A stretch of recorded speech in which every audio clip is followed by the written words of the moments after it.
안녕하십니까? 예, 특송 감사하고요. 자, 우리 그동안에 로마서 말씀을 공부했었는데 오늘 로마서 마지막 메시지입니다. 원래 16장까지 있는데 이제 앞으로 출애굽기 말씀을 해야 돼서 12장까지 하기로 했습니다. 그리고 12장이 이제 그 뒤로 나오는 것이 이제 로마서의 실천편인데요. 12장 말씀이 그 나머지의 것의 요약이라고 할 수가 있습니다. 그래서 오늘 말씀으로 이제 로마서를 마무리하도록 이렇게 하겠습니다. 자, 우리 오늘 말씀의 제목 너희 몸을 산 제물로 드리라입니다. 말씀은 로마서 12장이고요. 요절은 1절입니다. 우리 요절 말씀을 같이 읽겠습니다. 시작. 그러므로 형제들아 내가 하나님의 모든 자비하심으로 너희를 권하노니 너희 몸을 하나님이 기뻐하시는 거룩한 산 제물로 드리라. 이는 너희가 드릴 영적 예배니라. 기도하겠습니다. 하나님 아버지, 이 시간 준비된 말씀이 성령으로 증거되게 하옵시고 듣는 저에게 성령으로 들을 길을 허락하여 주시옵소서. 예수님 이름으로 기도합니다. 아멘. 로마서를 크게 두 부분으로 이렇게 나눌 수가 있습니다. 1장부터 11장까지 교리편이고 12장부터 16장까지 실천편입니다. 교리는 우리 몸의 뼈대와 같습니다. 뼈는 사람의 몸을 지탱해 줍니다. 그러나 뼈만 가지고서 사람이 살 수가 없습니다. 근육과 살이 있어야 합니다. 그래야 실제적인 활동을 할 수가 있게 됩니다. 우리 신앙생활도 마찬가지입니다. 우리 신앙이 견고하고 흔들리지 않기 위해서는 올바른 교리, 올바른 지식의 뿌리를 내려야 합니다. 그리고 이 머리로만 아는데 그치지 않고 그것을 실제 삶에 적용하여 실천되어져야 합니다. 그럴 때 비로소 나의 것이 되고 건강하고 균형 잡힌 신앙생활을 할 수가 있습니다. 자, 오늘 말씀을 통해 우리가 하나님의 은혜로 구원받은 우리가 어떤 삶을 살아야 하는가를 배울 수 있기를 기도합니다. 세 가지 포인트로 살펴보겠습니다. 첫째, 그리스도인의 복된 생활 원리입니다. 1절, 2절입니다. 1절과 2절 말씀은 뒤에 나오는 모든 생활 원리의 기본 원칙이 됩니다. 자, 1절을 우리 다 같이 한번 읽어보겠습니다. 시작. 그러므로 형제들아 내가 하나님의 모든 자비하심으로 너희를 권하노니 너희 몸을 하나님이 기뻐하시는 거룩한 산 제물로 드리라. 이는 너희가 드릴 영적 예배니라. 그러므로 이 말은 1장부터 11장까지 바울이 언급했던 교리 부분을 말한다고 할 수가 있습니다. 그 내용이 무엇이었습니까? 이방인이나 유대인이나 다 죄인이다. 그런데 율법의 행함이나 자기의 의로 구원받지 못한다. 우리의 구원은 예수님의 십자가 희생으로 된 것이다.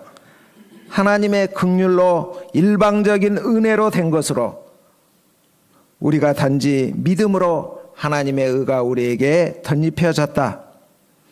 그러므로 이제부터 이러이러하게 살아야 되지 않겠습니까? 이런 말입니다. 바울은 하나님의 모든 자비하심으로 우리에게 권합니다. 여기서 자비하심이란 히브리어 라임에서 유래된 말인데요. 길에 버려져 피투성이가 되어서 울고 있는 어린아이를 측은히 여기는 마음을 말합니다. 이게 에스겔 16장 6절에서 14절에 보면 나옵니다. 이처럼 하나님께서 죄로 죽어가고 있는 우리를 불쌍히 여기셔서 구원해 주셨는데 이러한 하나님의 긍휼의 마음을 사도 바울이 가지고서 우리에게 애타는 심정으로 간절한 마음으로 지금 우리에게 강력하게 권하고 있습니다. 그 구체적인 내용이 무엇인가? 너희 몸을 하나님이 기뻐하시는 거룩한 산 제물로 드리라. 여기서 드리라는 이 말은 제사의식에서 사용되는 용어입니다. 레위기를 보면 그 제사 방식과 내용이 아주 디테일하게 나와 있습니다. 성전에서 제사장이 짐승을 잡아 하나님께 드리듯이 우리 몸을 하나님께 제물로 바치라, 그런 뜻입니다. 구약 시대에는 소나 양 같은 짐승을 잡아 하나님께 드렸지만 이제 우리 몸을 하나님께 드리라고 합니다. 여기서 몸은 우리의 육체뿐만 아니라 우리의 영과 혼을 포함한 전 인격을 말합니다. 제물은 원래 죽여서 드려야 했습니다. 죽지 않은 것은 제물이 될 수가 없습니다. 왜냐하면 피 흘림이 없은즉 죄의 사함이 없기 때문입니다. 우리 몸을 하나님께 제물로 드리려면 우리는 반드시 죽어야 합니다. 그러나 하나님은 인간 제물을 원하지 않습니다. 그런 방식은 이방 제사 풍습이고 하나님께서 가증히 여기는 바라고 성경에 나와 있습니다. 그렇기 때문에 바울은 우리 몸을 산 제물로 드리라, 이렇게 말합니다. 드려진 제물은 자기에게 전혀 권한이 없습니다. 제물을 받은 이에게 모든 권한이 속하여 있습니다. 이것을 양도, 권리 양도라고 합니다. 비록 우리 몸이 살아있기는 하지만 마치 죽어서 하나님께 바쳐진 짐승처럼 온전히 하나님께 순종해야 합니다. 여러분, 우리 인생에서 가장 복된 삶이 무엇일까요? 네, 하나님의 영광을 위해서 드려지고 또 그분이 받으시는 제물이 될 때가 아니겠습니까? 이것이 바로 나의 존재 목적입니다. 네, 동의하시죠?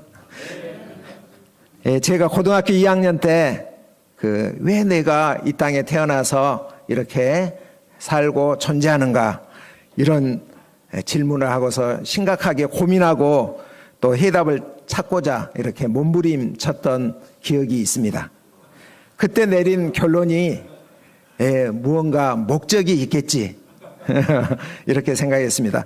그런데 예수 그리스도를 구원의 주로 믿고 거듭났을 때 그 목적을 찾게 되었습니다. 그것은 하나님의 영광을 위하여 내가 이 땅에 사는 동안 하나님께서 원하시는 나의 역할을 감당하는 것임을 알게 되었습니다. 여러분은 현재 무엇을 위해 살아가고 있습니까? 자, 그런데 하나님께서 받으시는 제물은 조건이 있습니다. 거룩한 제물이 되어야 합니다. 하나님이 보시기에 정결하고 깨끗하고 흠이 없는 제물을 드려야 합니다. 그러한 제물을 하나님께서 기뻐 받으십니다. 우리는 구약 성경에서 종종 하나님께서 인간의 제사를 받으시고 그 향기를 흠양하셨다, 이는 하나님 앞에서 향기로운 냄새라, 이런 표현을 보게 됩니다. 이는 마치 하나님께서 코가 있어서 향기로운 냄새 맡기를 좋아하시는 것 같은 표현을 하고 있습니다. 그러나 하나님은 영이시기 때문에 코가 없으시죠. 네. 이러한 표현은 하나님께서 그러한 제사를 얼마나 기쁘게 받으시는가, 열납하셨다, 그런 의미를 나타냅니다. 이런 표현이 신약 성경에도 나옵니다. 어디에 나오죠? 예수님이 희생 제물이 되었을 때 사용되었습니다. 에베소서 5장 2절에 이렇게 나옵니다. 그는 우리를 위하여 자신을 버리사 향기로운 제물과 희생 제물로 하나님께 드리셨느니라. 예수님의 십자가 죽음이 하나님 앞에서 얼마나 향기로운 제물이 되었는가를 우리에게 알려줍니다. 사도 바울은 고린도후서 2장 15, 16절에서 자신을 포함한 우리 모든 그리스도인들에게 향하여서 이렇게 말합니다. 우리 자신을 하나님께 제물로 드림으로 하나님께서 기뻐 받으시는 향기로운 냄새가 되자. 여러분은 어떻습니까? 현재 하나님이 흠양하시는 향기가 되고 있습니까? 행여 썩은 냄새나 악취를 풍기고 있지는 않는가 자신을 돌아보아야 하겠습니다. 자, 여러분, 본문에서 우리 몸을 하나님이 기뻐하시는 산제물로 드리라고 했는데 이러한 행위를 무엇이라고 표현합니까? 영적 예배라고 하였습니다. 영적 예배. 이는 장소적인 한계를 초월하여 드려지는 예배를 말합니다. 요한복음 4장에서 사마리아 여인이 예수님께 묻습니다. 그린 심산에서 예배를 드리는 것이 맞습니까? 예루살렘에서 예배를 드리는 것이 맞습니까? 이때 예수님께서 대답하시죠. 여자여, 내 말을 믿으라. 이 산에서도 말고 예루살렘에서도 말고 너희가 아버지께 예배할 때가 이르리라. 아버지께 참되게 예배하는 자들은 영과 진리로 예배할 때가 오나니 곧 이때라. 아버지께서는 자기에게 이렇게 예배하는 자들을 찾으시느니라. 하나님은 영이시니 예배하는 자가 영과 진리로 예배할지니라.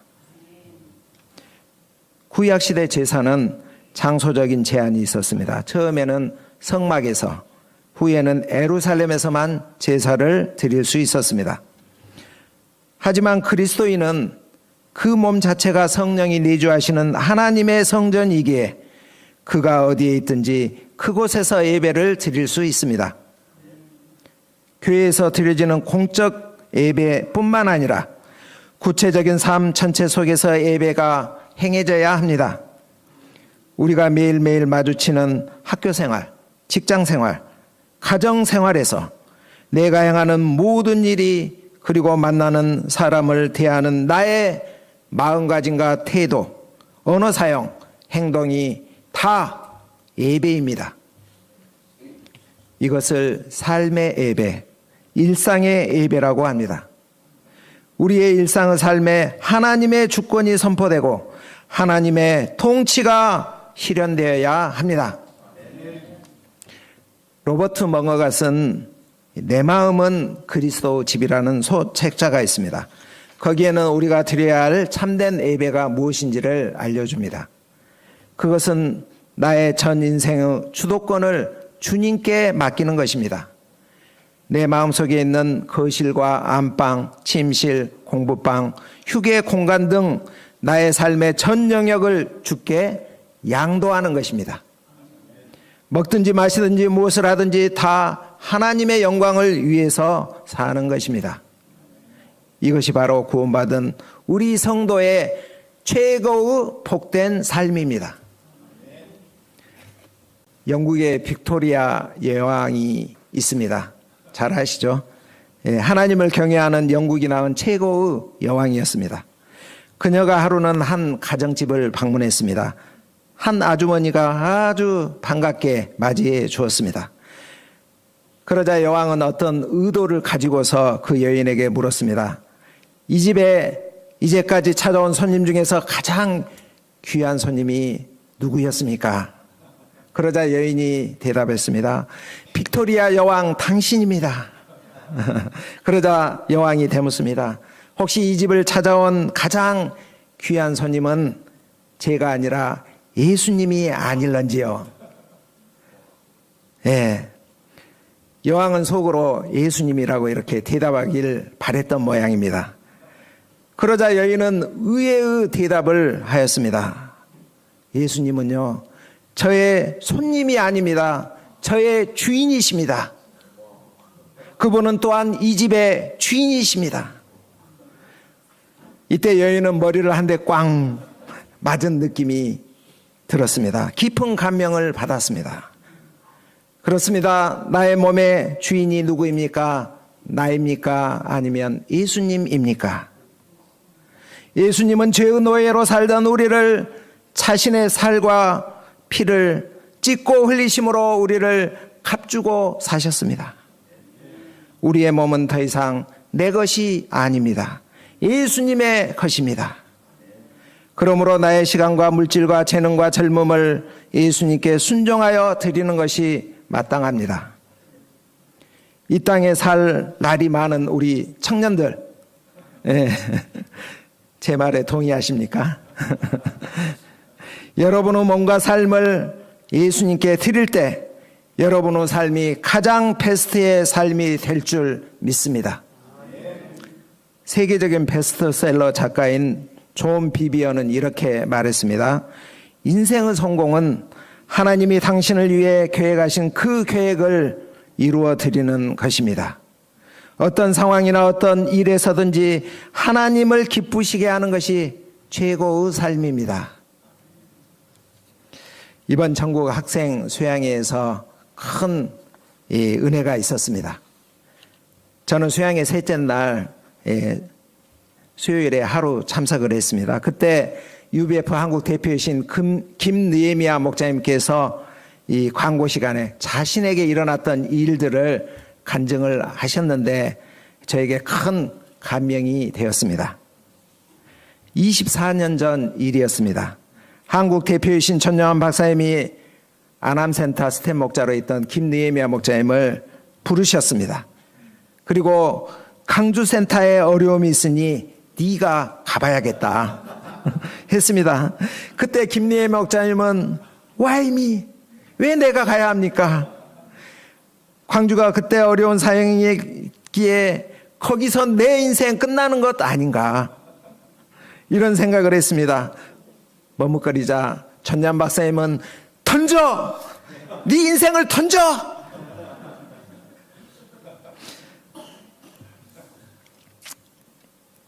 그때 생각했습니다.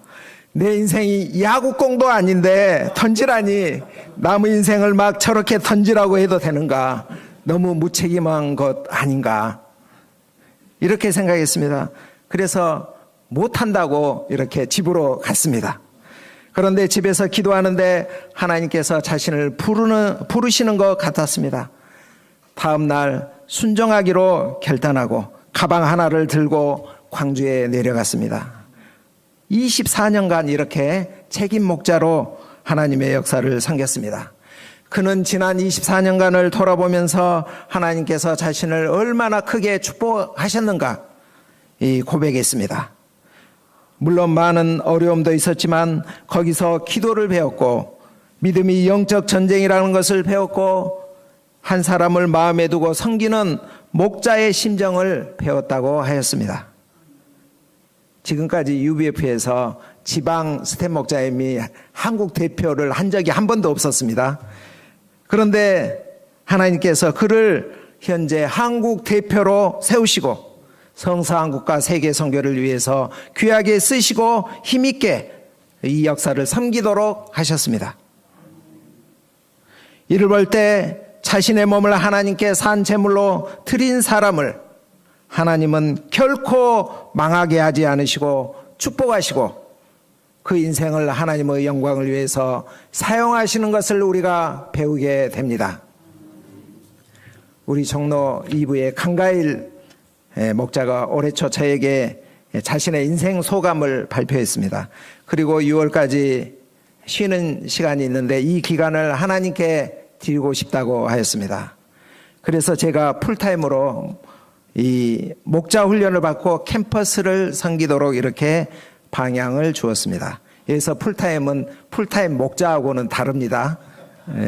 요즘 젊은이들이 여유로운 시간이 생기면 어떻게 합니까? 보통 그 시간을 자기를 위해서 쓰고자 하기 쉽습니다. 그런데 주님을 드리고자 하니 이 얼마나 기특합니까? 하물며 하나님께서 보시기에 얼마나 기뻐하시겠습니까? 우리 강가일 목자님이 이 기간 동안에 예수님과의 인격적인 관계성이 깊어지고 한 영혼을 섬기는 목자로 성장하기를 기도합니다. 자, 거듭난 성도라면 누구나 이처럼 나의 인생을 주님을 기쁘시게 하고 또 주님께 드려지기를 원합니다. 하지만 이것을 방해하는 것이 있습니다. 그것이 무엇입니까? 2절을 읽겠습니다. 2절 시작. 너희는 이 세대를 본받지 말고 오직 마음을 새롭게 함으로 변화를 받아 하나님의 선하시고 기뻐하시고 온전하신 뜻이 무엇인지 분별하도록 하라. 세상은 우리를 하나님께 드리지 못하게 막습니다. 육신의 정욕과 안목의 정욕과 이생의 자랑으로 대표되는 세상 가치관이 하나님의 사랑으로부터 우리를 멀어지게 만듭니다. 우리가 거듭나기 전에 어떠했습니까? 이 세대를 본받았습니다. 세속적인 가치관과 세속적인 영향력 가운데 살았습니다. 그래서 우리의 삶이 망가졌고 하나님께서 주시는 생명과 풍성함을 누리지 못했습니다. 이제 우리는 더 이상 이 세대를 본받지 말아야 합니다. 그렇기 위해서 무엇을 해야 합니까? 어떻게 해야 합니까? 오직 마음을 새롭게 함으로 변화를 받아 하나님의 뜻이 무엇인지 분별해야 합니다. 본문에 나오는 마음을 새롭게 하는 것, 변화를 받는 것, 이 모두 수동태로 나와 있습니다. 내가 마음을 새롭게 해야 되겠다. 이렇게 결심한다고 해서 새롭게 되는 것이 아닙니다. 내가 변하고 싶다고 변해지는 것이 아닙니다. 하나님의 은혜를 받아야 합니다. 한 소년이 목사님을 찾아와서 어떻게 하면 훌륭한 사람이 될 수 있습니까? 이런 질문을 했습니다. 그러자 목사님은 그럼 내가 말해준 대로 그대로 하겠는가? 네, 하겠습니다. 그렇다면 하루 24시간 중 1시간을 내가 말한 대로 해라. 이렇게 방향을 주었습니다. 15분은 말씀을 보고 15분은 기도하고 15분은 하나님께 대하여 다른 사람에게 말하고 15분은 사랑을 실천하는 데 써라. 아주 간단하죠. 이 소년은 목사님이 말한 대로 그대로 실천했습니다. 그리고 그는 커서 위대한 세계적인 목회자가 되었습니다. 우리가 거듭나는 것은 순간입니다. 하지만 변화되는 것은 많은 시간을 요합니다. 평생 해야 합니다. 그리고 그 목적지는 어디입니까? 예수 그리스도의 형상입니다.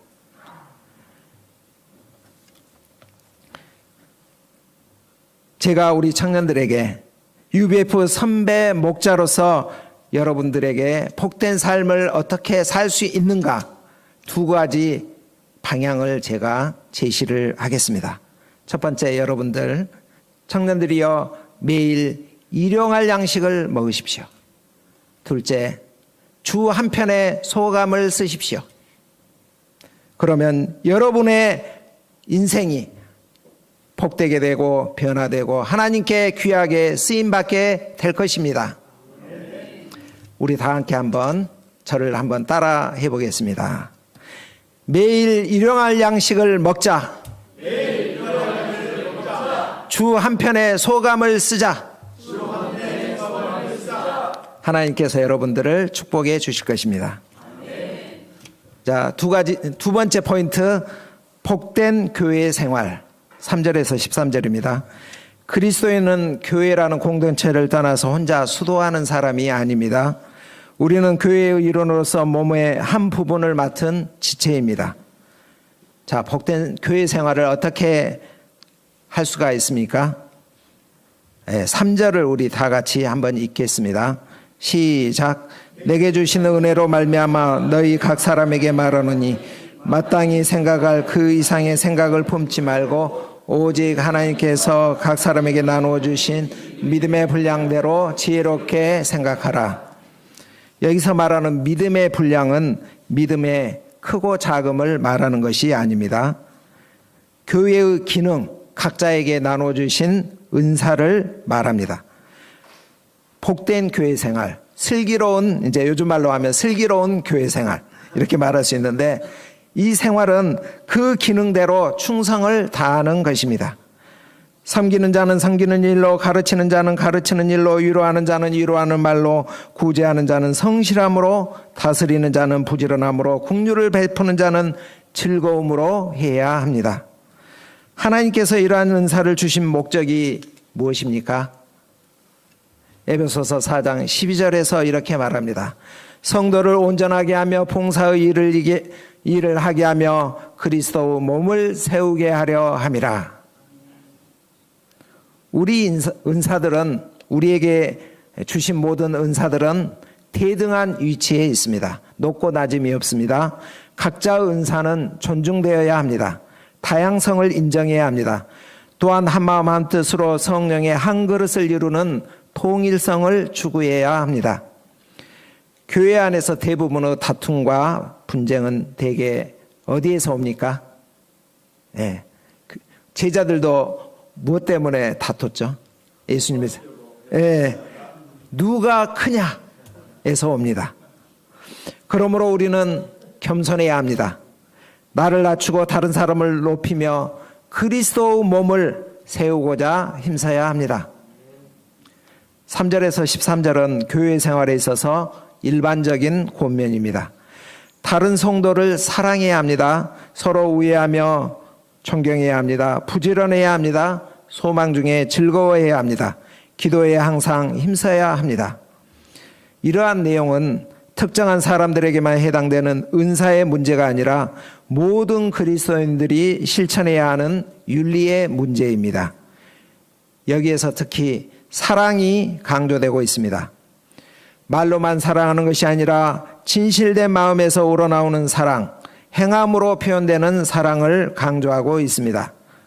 거기에는 형제 사랑과 서로 존경하는 것, 어려운 성도들에게 쓸 것을 나누어 주는 것, 손 대접 등이 있습니다. 이처럼 참된 사랑은 형제의 어려움을 구체적으로 도와주며 손님 대접하기를 힘쓰는 것으로 나타납니다. 우리 UBF 믿음의 선배들의 이러한 실제적인 사랑의 실천이 있었기에 지금 나를 포함하여 여기 계신 분들이 예수님을 만났고 주님의 사랑 안에 거하게 되었습니다. 세상은 점점 사랑이 식어가고 있습니다. 사랑 결핍으로 많은 사람들이 우울증, 심지어 자살까지 합니다. 우리 종로 2부 공동체가 사랑이 실천되어지는 공동체 되기를 바랍니다. 너무나 사랑의 온도가 뜨거워서 이 안에서 행복감을 느끼고 또다시 오고 싶은 그러한 이 공동체 되기를 기도합니다. 세 번째 포인트, 복된 이웃과의 관계입니다. 14절에서 21절입니다. 성도 생활 중에서 이웃과의 관계, 특히 대하기 어려운 이웃과의 관계에 대해서 말하고 있습니다. 14절을 다 같이 읽겠습니다. 시작.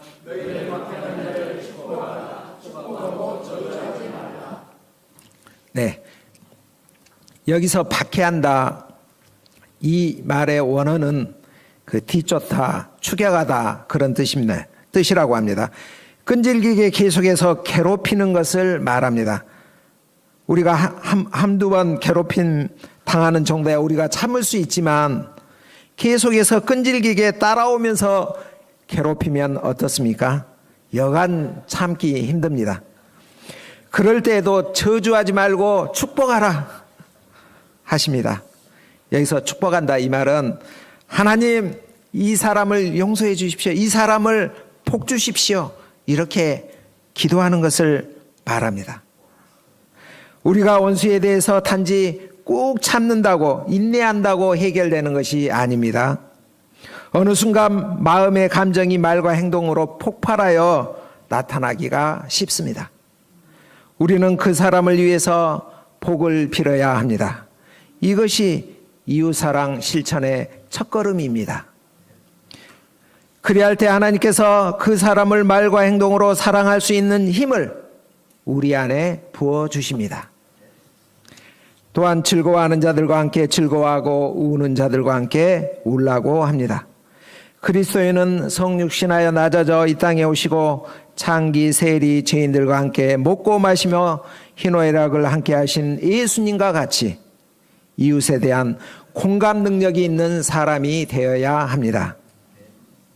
또한 아무에게도 악으로 악을 갚지 말고 모든 사람 앞에서 선한 일을 도모해야 합니다. 하나님은 우리에게 직접 원수 갚는 것을 금하셨습니다. 다윗은 이 원칙을 끝까지 고수하여 큰 축복을 받은 사람입니다. 사울을 죽일 기회가 몇 번 있었지만 자기 손으로 갚지 않았습니다. 하나님께 맡겼습니다. 하나님은 원수 갚는 것이 내게 있으니 내가 갚겠다 이렇게 하셨고 우리에게 행동 지침을 주십니다. 20절을 다 같이 읽겠습니다. 시작. 그리함으로 내가 숯불을 그 머리에 쌓아놓으리. 숯불을 그 머리에 쌓아놓는다. 이 말이 무슨 의미일까요? 고대 근동 지방에서는 불씨를 대단히 중요하게 여겼습니다. 불씨를 꺼트려서 불씨를 얻으러 온 사람에게 불씨를 빌려주는 것은 큰 친절이며 친근한 이웃에게만 할 수 있는 일이었습니다. 이처럼 원수를 먹이고 마시우게 하는 것은 원수를 친구로 삼는 일이라는 것입니다. 사랑은 그 어떤 강팍하고 완악한 심령도 녹일 수 있는 위대한 힘이 있습니다. 우리가 인생을 살다 보면 우리를 박해하는 원수 같은 사람이 있습니다. 반드시 그런 사람 만나게 됩니다. 그 원수 같은 사람에게 보복하지 않고 도리어 친절을 베풀어야 합니다. 왜냐하면 우리가 먼저 그 사랑을 주님께 받았고 이를 위하여 우리가 부르심을 받았기 때문입니다. 21절은 이웃과의 관계에서의 결론입니다. 다 함께 21절을 읽겠습니다. 시작. 악에게 지지 말고 선으로 악을 이기라. 자, 오늘 말씀을 마무리하겠습니다. 우리는 주님이 베푸신 자비하심으로 구원을 받았습니다. 하나님의 자녀답게 성도답게 살아야 합니다. 그 첫걸음은 우리의 몸을 하나님이 기뻐하시는 거룩한 산 제물로 드리는 것입니다. 이 세상 가치관을 따르지 않아야 합니다. 마음을 새롭게 함으로 날마다 변화를 받아 하나님의 선하시고 기뻐하시고 온전하신 뜻이 무엇인지 분별해야 합니다. 다른 성도와의 관계에서 이웃과의 관계에서 사랑이 실천되어야 합니다. 무엇보다 하나님과의 수직적인 관계성이 올바르게 되어 있을 때 교회 안에서와 이웃과의 수평적 관계에서도 복된 삶을 살 수 있다는 것을 우리가 꼭 기억하시기를 바랍니다. 기도하겠습니다. 하나님 아버지 감사합니다. 오늘 말씀을 통해 구원받은 성도로서 마땅히 우리가 어떠한 삶을 살아야 하는가 배우게 하신 것을 감사합니다. 하나님의 모든 자비하심을 기초로 우리의 몸과 삶을 하나님께 산 제물로 드릴 때 하나님께서 우리를 가장 귀한 용도로 주님이 기뻐하시는 용도로 사용하신다는 것을 알게 하시니 감사합니다. 매일의 삶 속에서 우리 몸을 하나님의 영광을 위해 드려질 수 있도록 축복하여 주시옵소서. 예수님 이름으로 기도합니다. 아멘.